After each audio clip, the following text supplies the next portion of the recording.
New long-term study challenges claims that water fluoride lowers IQ. A major longitudinal study has found no evidence that the levels of fluoride typically found in community drinking water are linked to lower IQ or diminished mental abilities in adolescence. The findings, published in the Proceedings of the National Academy of Sciences, provide a significant counterargument to recent policy shifts and legal challenges regarding water fluoridation in the United States. The research, decades of data to address the growing debate over neurotoxicity, researchers analyzed data from a massive cohort of over 10,000 individuals in Wisconsin.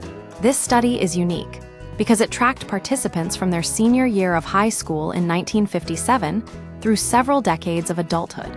Unlike previous studies that relied on academic grades or indirect measures, this research utilized standardized intelligence testing and detailed residential histories.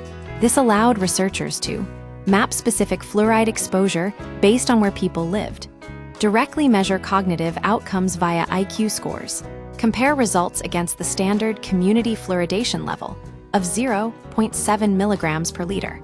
The conclusion was consistent across multiple statistical models. At current guideline levels, community water fluoridation does not correlate with negative cognitive outcomes.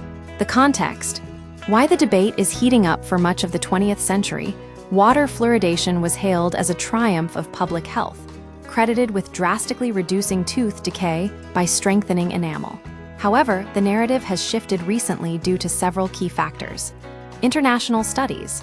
Research in parts of China and India showed links between high fluoride exposure and lower IQ, though these levels often far exceeded those found in American tap water. The National Toxicology Program, NTP, report.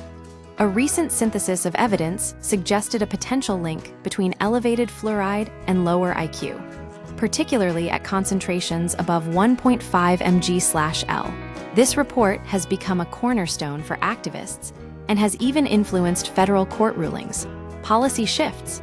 Citing these concerns, several U.S. states and dozens of cities have begun removing fluoride from their water supplies to mitigate perceived risks to child brain development.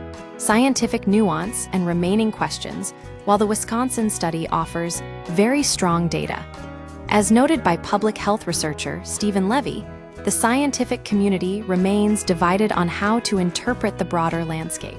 Some experts, including neuropsychologist Christine Till, suggest that while the data is robust, it may have limitations. Specifically, because the study participants were born before widespread fluoridation, the research may not fully account for early life exposure, such as during gestation or infancy, when the brain is at its most vulnerable stage of development.